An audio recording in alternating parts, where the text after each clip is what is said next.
1번 대상자를 대할 때 올바른 자세는 1. 말을 이해하지 못하면 설명하지 않는다. 2. 아무 말도 안 하는 대상자에게는 서비스만 제공한다.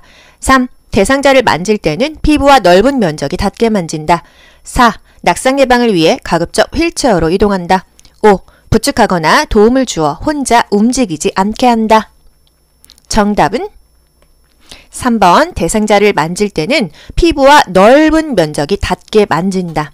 다른 보기 왜 틀렸는지 간단하게 볼게요. 1. 말을 이해하지 못하면 설명하지 않는다. 오히려 이해하지 못하니까 반복해서 천천히 또박또박 설명해줘야겠죠? 2. 아무 말도 안 하는 대상자에게는 서비스만 제공하나요? 아무 말도 안 하는 대상자, 치매 말기에는 무언증이 온다고 했죠? 그래도 항상 대상자의 이름을 부르면서 듣고 있는 것처럼 설명해주라고 했어요. 안녕하세요, 규호보님 잘 주무셨어요? 아침 식사할게요. 이렇게 항상 말을 해줘야 된다. 4. 낙상 예방을 위해 가급적 휠체어로 이동한다? 낙상 예방을 위해서는 조심조심 지팡이 이런 보행 도구를 이용하고요. 바닥에 물기가 없는 게 낫다는 거.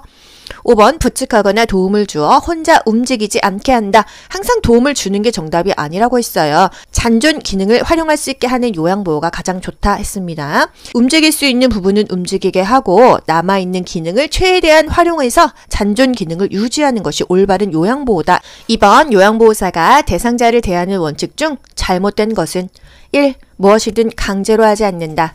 2. 억제는 하지 않는다. 3. 겨드랑이를 잡아 올리지 않는다. 4. 자는 동안 기저귀가 젖었는지 수시로 확인한다. 5. 아무 말도 안 하는 대상자에게도 말을 건다. 정답은요? 잘못된 것을 물어봤어요. 자는 동안 기저귀가 젖었는지 수시로 확인한다. 이거 틀렸어요. 잘 때는 수시로 확인하지 않는다고 했습니다.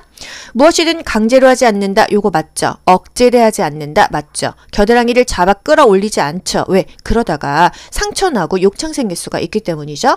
아무 말도 안 하는 대상자에게도 말을 건다. 요거 맞습니다. 말을 못하는 거지 일부러 안 하는 게 아니거든요. 그래도 항상 이름을 부르면서 시작하고 말을 걸어야 된다고 했습니다.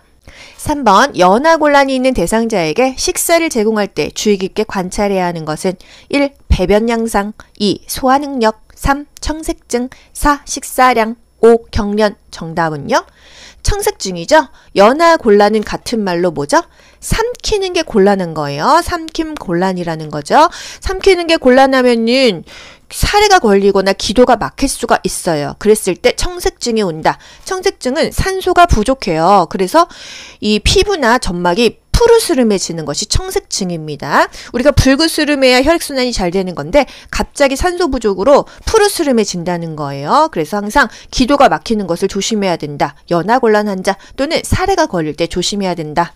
4번 노인의 건강 상태를 관찰할 때 영양 부족이 의심되는 상황은 1번 상처의 회복이 지연된다. 2. 정상적인 배설을 한다. 3. 수분을 충분히 섭취한다. 4. 종합 비타민을 복용하고 있다. 5. 담배를 하루에 한 갑씩 피우고 있다. 영양 부족이 의심되는 상황, 상처가 잘 안 난다 이것입니다. 당뇨병 환자도 상처 회복이 지연되죠. 정상적인 배설하는 거 좋죠. 수분 충분히 섭취하는 거 좋죠. 종합 비타민 복용하는 거 바람직하죠. 담배를 하루에 한 갑씩 피우고 있는 거 좋지 않죠. 영양 부족은 아니고 본인의 기호에 의해서 하는 거니까요. 상처 회복이 잘 안 된다고 하면은 영양 부족이겠구나 또는 당뇨병에 합병증일 수 있겠다 이렇게 연결할 수 있습니다. 5번 대상자가 식탁에서 식사할 때 식탁의 높이로 오른 것은 요거는 사실 보기 안 봐도 딱 나와요. 뭐예요? 배꼽 높이다 이렇게 맞추시면 됩니다. 식탁의 높이는 배꼽 높이로 한다. 사실 여러분 생각을 해보세요. 식탁이 이렇게 배꼽 높이 좀 낮지 않습니까? 여러분 배꼽을 보고 거기에 식탁이 있고 요 정도 팔이 움직여야지 될 것 같다 생각하시면 됩니다. 항상 글로만 보지 마시고요. 한번 그거를 머릿속에 떠올려 보세요. 식탁은 배꼽 높이다.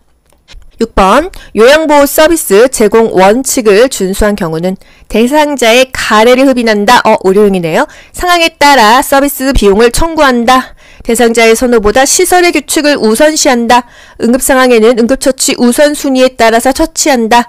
대상자의 인지능력이 악화되면 서비스를 종결한다. 응급상황에서는 응급처치 우선순위에 따라서 처치를 하는 거예요. 응급처치를 할 수 없거나 보고할 수 없는 상황에서는요. 가까운 의료기관으로 대상자를 옮기면 되겠습니다. 119 빨리 부르면 되겠죠?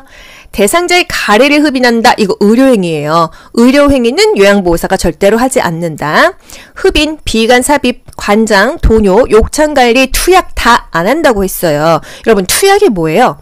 병에 맞는 약을 지어주는 게 투약입니다. 그냥 약을 먹이는 게 투약인 줄 알았죠? 아니에요. 그 약을 처방해주고 지어주는 게 투약이라는 거. 그러면 당연히 투약 의료행위니까 안 되겠죠. 단지 처방받은 약을 먹이는 거.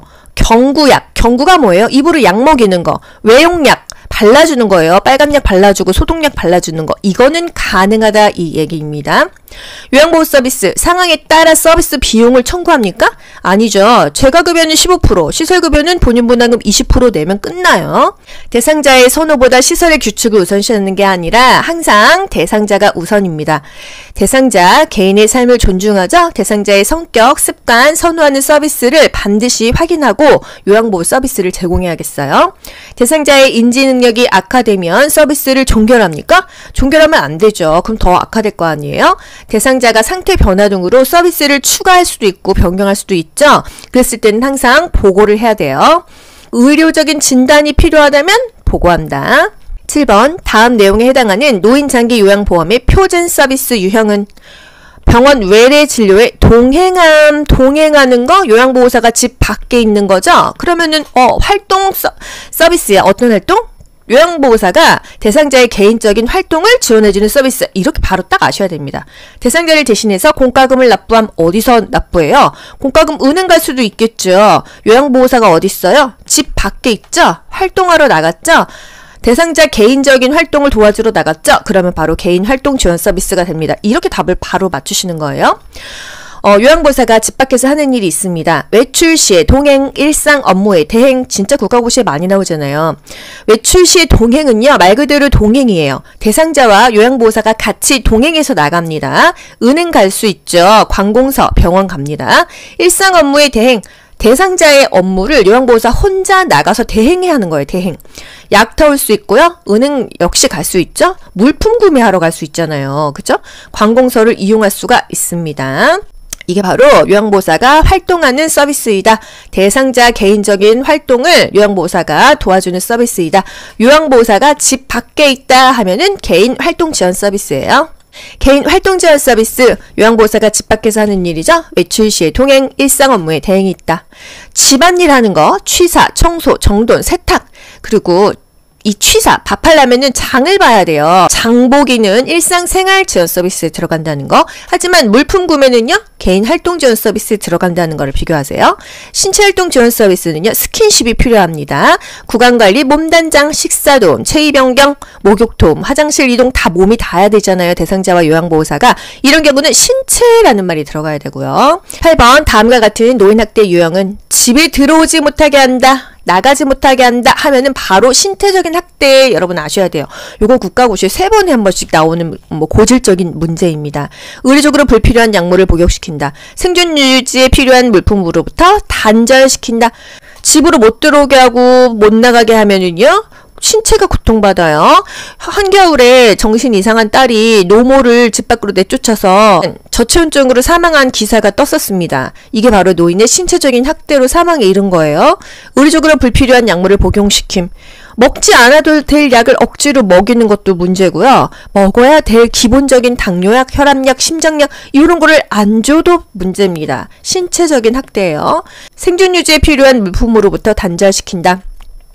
세금을 방치했다. 이거 역시 신체적인 학대가 되겠습니다. 방임하고 조금 헷갈리죠? 단절이라는 말이 나오면은요. 신체적인 학대와 연결을 해주세요. 단절 하면은 신체적인 학대, 단신 기억하세요.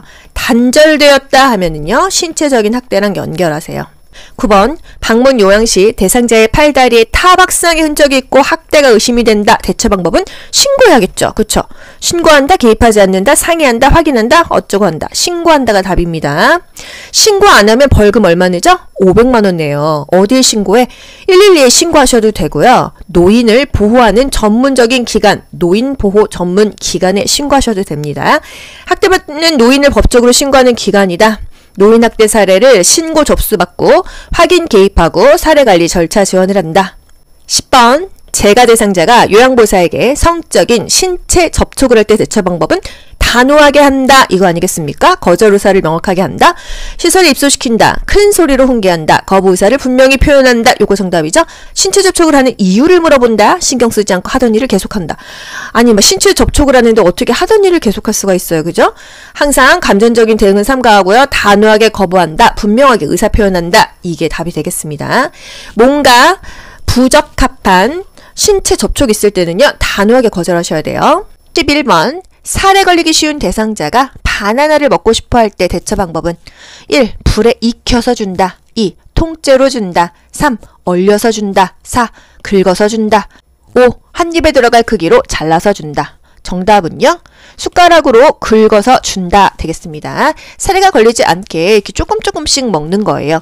12번 연하곤란이 있는 대상자에게 식사를 제공하는 방법으로 옳은 것은 1. 많은 양의 음식을 한꺼번에 준다. 2. 딱딱한 음식을 제공한다. 3. 신맛이 강한 음식을 제공한다. 4. 똑바로 누운 상태에서 천천히 제공한다. 5. 삼킬 수 있는 양을 입에 넣어준다. 정답은요. 삼킬 수 있는 양을 입에 넣어준다입니다. 많은 양 한꺼번에 주지 않았죠? 딱딱한 음식 아니었죠? 신맛이 강하면 침이 나와서 오히려 사례가 걸린다. 4. 똑바로 누운 상태에서 밥을 어떻게 먹습니까? 그죠? 연하곤란은 같은 말로 삼키는 게 곤란하다는 거예요. 왜 삼키는 게 곤란해요? 일단 나이가 먹으면요. 기관지도 좁아지고 기도도 다 좁아지고 그래서 삼킬 수 있는 그 공간이 좁아집니다. 그래서 삼키는 게 힘들고요. 또 사례도 잘 걸리죠. 13번 다음 중 사례 들리기 쉬운 대상자가 주의해야 되는 과일은 배, 수박, 바나나, 홍시, 자몽 뭘까요? 침이 줄줄 나오는 신과일. 자몽을 주의해야겠습니다. 뭐 오렌지 요런 거요. 레몬도 주의해야겠죠. 14번 대상자에게 신맛이 나는 음식을 제한하는 이유는요. 입맛이 떨어진다. 설사를 유발한다. 메스꺼움이 심해진다. 살에 들릴 수 있다. 입안이 건조해진다. 뭘까요?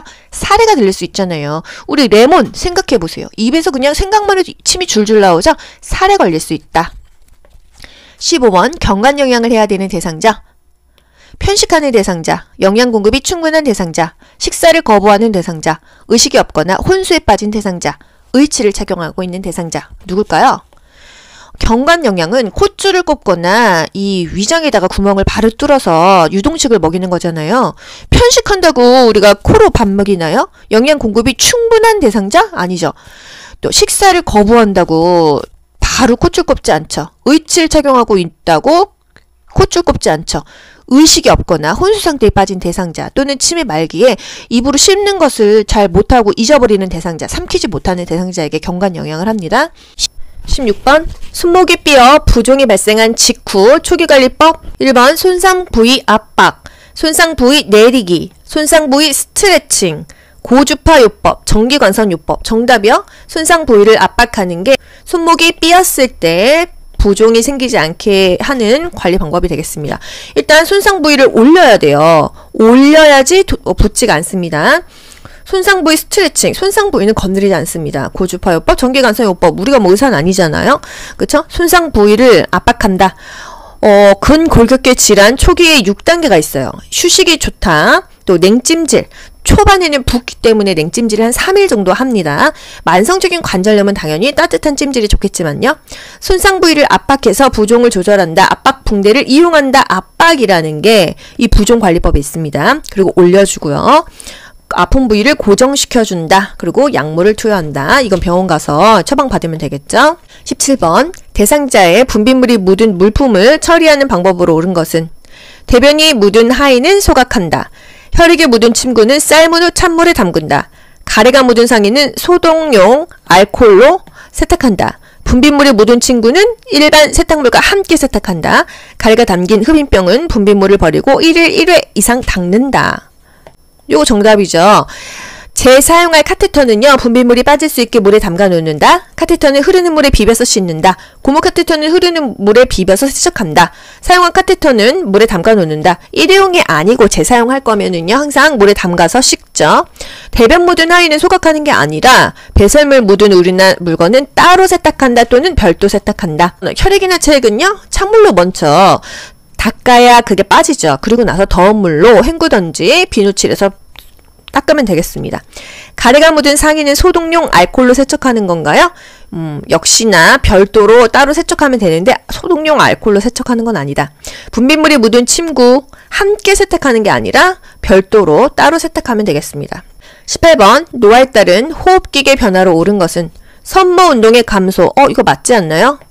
선모 운동의 감소. 기침 반사가 저하되고 선모 운동이 감소하죠? 기침 반사의 저하, 선모 운동의 감소. 선모 운동이 뭐예요? 우리 이렇게 코가 있잖아요? 그러면 이 코 속에 뭐가 있어요? 코털이 있습니다. 유해 물질을 차단해주는 필터의 역할을 하죠. 이게 바로 선모 운동이에요. 근데 이게 역할이 감소해서 아무래도 더 필터링이 안 된다. 기관지 내 분비물은 더 많아집니다. 노인되면은요, 가래도 많고요, 콧물도 많아요. 그래서 분비물이 증가돼서 호흡기 감염 또는 흡인성 폐렴이 많이 생긴다. 폐활량이 감소됐죠. 산소와 이산화탄소의 그 교환이 잘 안 돼요. 그래서 산소가 많이 들어와야 되는데 또 몸에서 이산화탄소가 많이 빠져나가야 되는데 가스 교환이 잘 안 된다. 기침 반사가 증가되면 좋은데 저하되죠. 신체적인 건 다 나빠진다고 했죠. 기침 반사가 증가돼야 막 기침을 해서 몸에 안 좋은 분비물을 밖으로 빼내는데 기침도 시원치가 않다. 호흡근의 근력이 감소되죠. 다 위축되고 순환량도 감소된다. 19번 헬리코박터균 감염이 원인이 되어 속쓰림과 상복부 불편감이 나타나는 질환은 헬리코박터균 하면은 뭐예요, 여러분? 딱 나와야 돼요. 위궤양입니다. 그냥 핵심을 기억하세요. 헬리코박터균 하면은 위궤양이에요. 만성 기관지염 대상자를 돕는 방법. 만성적으로 기관지에 염증이 있어요. 대상자를 어떻게 도울까요? 심호흡을 제한한다. 음식을 뜨겁게 하여 제공한다. 창문을 열어 찬 공기로 환기한다. 호흡곤란 시 앙하의 자세를 취하게 한다. 처방대로 기관지 확장제를 사용하게 한다. 기관지 확장제 사용하게 하는 거 좋아요. 심호흡을 제한하는 게 아니라 더 많이 심호흡하고 기침하게 시키고요. 음식을 뜨겁게 하면은 자극 때문에 더 기침이 납니다. 또 창문을 열어서 찬 공기, 뜨겁게 더 기도를 자극해서 기침이 나니까 피하고요. 호흡이 곤란하다면 상체를 무조건 올리는 자세를 취해줘야 돼요. 11번 누워있는 대상자의 침상 배설을 돕는 방법으로 옳은 것은 1. 상의와 하의를 모두 벗긴다. 2. 대상자가 편안하게 볼 수 있도록 혼자 남겨둔다. 3. 상태를 살피기 위해 스크린을 열어둔다. 4. 변기는 따뜻하게 데워서 사용한다. 5. 배설 후 뒤쪽에서 앞으로 닦는다. 정답이요? 4번 변기는 따뜻하게 데워서 사용한다 입니다. 1번 왜 틀렸죠? 상의와 하의를 모두 벗길 필요 뭐가 있어요? 상의는 그대로 둔다. 하의도 벗기기 전에 담요로 덮어주고 벗겼잖아요. 그죠? 대상자를 편안하게 볼 수 있도록 혼자 남겨두면 안 됩니다. 항상 혼자 남겨두면 안 된다. 3. 상태를 살피기 위해 스크린을 열어두면 안 되겠죠? 프라이버시를 존중해 줘야 돼요. 배설 후 뒤에서 앞으로가 아니라 항상 앞에서 뒤로 닦는다. 너무 중요하죠? 앞에서 뒤로 닦는다. 더군다나 순서, 요도, 질, 항문. 항문이 맨 마지막이라는 거예요. 항문에선 대변이 나오죠? 그러면 이 대변에는 뭐가 있어요? 대장균이 있어요. 항문에서 질, 요도를 닦으면 어떻게 되죠? 이 대장균이 질과 요도로 들어가서 요로 감염이 생깁니다. 그래서 항상 항문을 맨 마지막에 닦는 것이 너무너무 중요합니다. 이건 병원에서도 중요하고요. 요양보호 대상자에게도 중요합니다. 그래서 항상 간호조무사, 요양보호사, 국가고시에서 매번 빠지지 않고 나오는 게 가장 마지막에 항문을 닦아라. 앞에서 뒤로 닦아라 입니다. 아시겠죠? 22번 대상자가 배설할 때 배설 전에 관찰해야 할 내용은 1. 통증 2. 불편함 3. 불안 정도 4. 배뇨 어려움 5. 요의나 변이의 유무. 정답은요? 요의나 변이의 유무가 되겠습니다. 배설 전에 소변이 마렵고 대변이 마려운지를 살펴보고 배설을 하는 거예요. 그죠? 화장실을 가든지 이동변기를 대주든지 간이변기를 대주든지 합니다. 23번 유치도뇨관을 강제로 빼낼 경우 발생될 수 있는 문제는 1. 방광 감염 2. 요로 파열 3. 요로 감염 4. 체온 상승 5. 요도 점막 손상. 정답은요? 요도 점막의 손상이 되겠습니다. 유치도뇨관 빼내는 거 의료행위죠. 요양보호사가 하지 않습니다. 유치도뇨관 강제로 빼게 되면은요, 그 도뇨관 안에 이렇게 풍선처럼 불어서 빠지지 않게 한단 말이죠. 이게 막 잡아당기면 어떻게 돼요? 이 요로 이 점막이 찢어지겠죠. 점막이 손상됩니다. 24번 유치도뇨관을 사용하는 대상자의 소변 주머니에 소변이 고이지 않았을 경우 가장 먼저 해야 할 것은 1. 유치도뇨관을 즉시 교체한다. 2. 아랫배를 눌러준다. 3. 물을 많이 마시게 한다. 4. 연결관이 눌렸는지 확인한 뒤 간호사에게 보고한다. 5. 소변이 가득 찰 때까지 기다린다. 정답은요? 연결관이 눌렸는지 확인하는 거예요. 소변이 고이지 않는다. 이 관이 꼬였거나 눌렸거나 꺾여가지고 소변이 안 빠진다. 가장 먼저 요걸 생각할 수 있겠습니다. 그래서 관을 확인하고요. 보고하면 되겠습니다. 유치도뇨관 교체하는 거 의료행위죠. 요양보사 가지 않죠? 25번 대상자의 머리 감기기 가장 적당한 시간은 1. 공복시 2. 식사 후 3. 따뜻한 낮 시간 4. 아침 일어난 즉시 5. 저녁에 잠자기 전.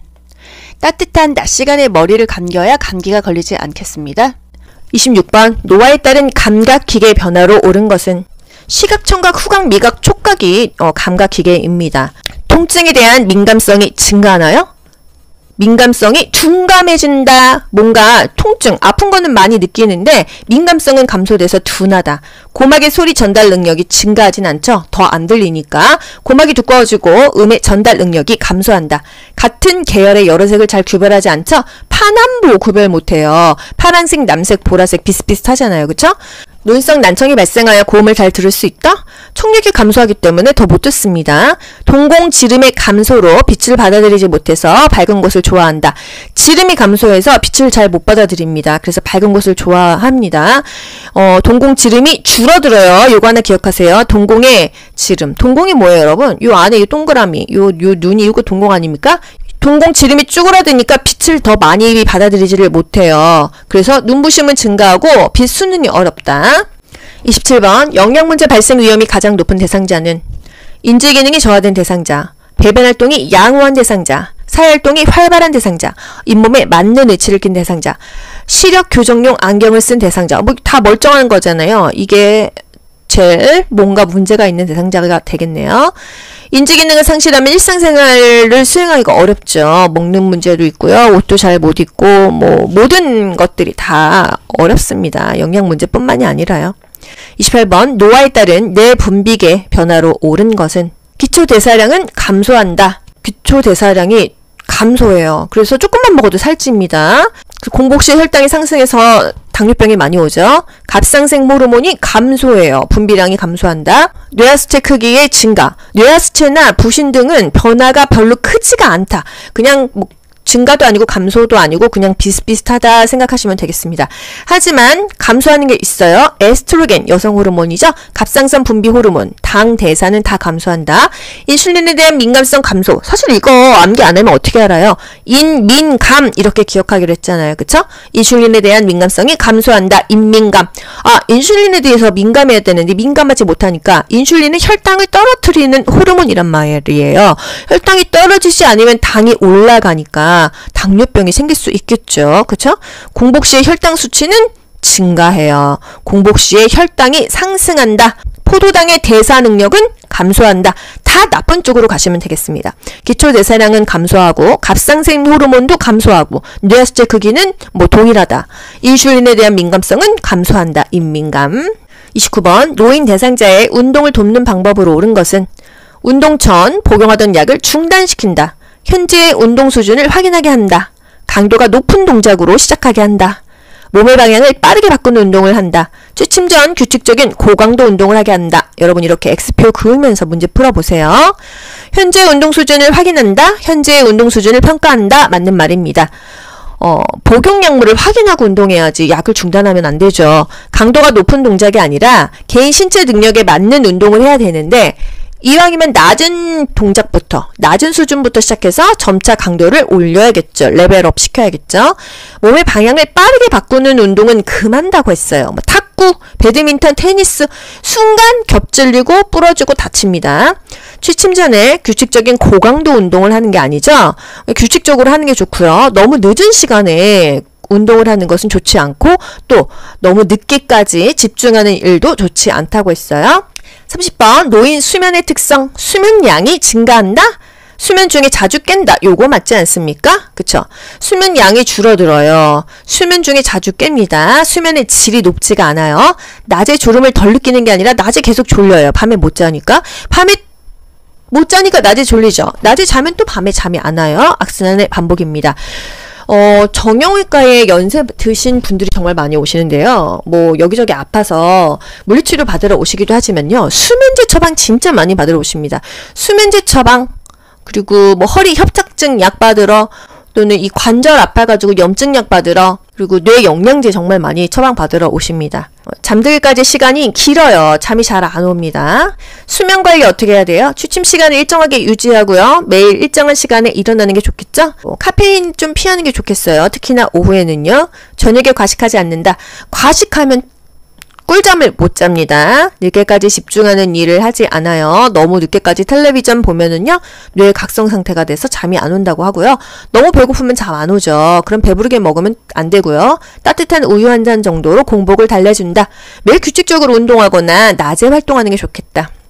31번 오른쪽 편마비 대상자에게 티셔츠를 입히는 순서로 옳은 것은, 여러분 이런 순서 사실 보실 필요가 없어요. 입, 마, 건 적고 나서 입는 거는 마, 건, 마비된 쪽 어디죠? 오른쪽 편마비니까 오른쪽. 중간에 머리가 들어가든지 수액이 들어가면 됩니다. 그리고 건강한 쪽 왼쪽이죠? 그러면 오른쪽, 머리, 왼쪽, 이게 답이 되겠어요. 오른쪽, 머리, 왼쪽. 정답 3번이죠? 요렇게 푸시면 되겠습니다. 입, 마, 건 적어놓고 마비 쪽이 어느 쪽이야? 아, 오른쪽이야. 건강한 쪽이 어느 쪽이야? 왼쪽이야. 중간에 머리나 수액이 들어가면 돼요. 32번 왼쪽 편마비 대상자에게 티셔츠를 입히는 순서, 이거 볼 것도 없죠? 입, 마, 건. 마비 쪽 어디야? 왼쪽 편마비니까 왼쪽이야. 건강한 쪽은 오른쪽이야. 중간에 머리 들어가면 되겠다. 그렇죠? 왼쪽, 머리, 오른쪽. 정답 요거네요. 33번 침대 위에서 이동할 때 유의해야 할 사항은 1. 이동 시 동작은 한 번에 신속하게 시행한다. 2. 어지러움 증상이 나타나면 원래 자세로 눕히고 간호사에게 보고한다. 3. 변경 가능한 체의를 보호자와 상의한다. 4. 의식 상태가 있는 대상자에게만 설명한다. 5. 편마비 대상자는 전적으로 도와준다. 정답은요. 어지러움 증상이 나타나면 그 원래 있던 자세로 눕히고 보고한다입니다. 앉아있던 대상자가 일어났을 때 어지럽다고 하면 다시 앉히는 거고요. 누워있던 대상자가 앉았는데 어지럽다고 하면 다시 눕히는 거예요. 종전의 자세로 눕히고 또는 앉히고 간호사에게 보고한다. 이동 시 동작은 한 번에 신속하게 시행할 필요 뭐 있어요? 항상 안전하게 하는 것이 가장 중요합니다. 변경한 체의를 보호자와 상의해요. 의식 상태가 있는 대상자에게만 설명하지 않았죠. 말을 하지 못하고 의식이 없어도 항상 안녕하세요. 교부님 좋은 아침이에요. 듣고 있는 것처럼 생각하고 설명을 해줘야 된다. 갑자기 막 아무 말도 없이 막 바지를 벗겨서 기저귀를 치우고 갑자기 아무 말도 없이 막 콧줄로 밥 들어오고 이러면 너무 힘들 것 같아요. 그쵸? 7년씩 식물인간으로 누워있다가 깨어난 사람이 그러잖아요. 다 듣고 있었다고. 그래서 항상 의식 상태가 있는 대상자든 없는 대상자든 설명은 해줘야 된다는 거. 편마비 대상자는 전적으로 도와줍니까? 항상 마비된 쪽 말고 건강한 쪽은 본인이 잔존 능력을 활용할 수 있도록 해줘야 된다.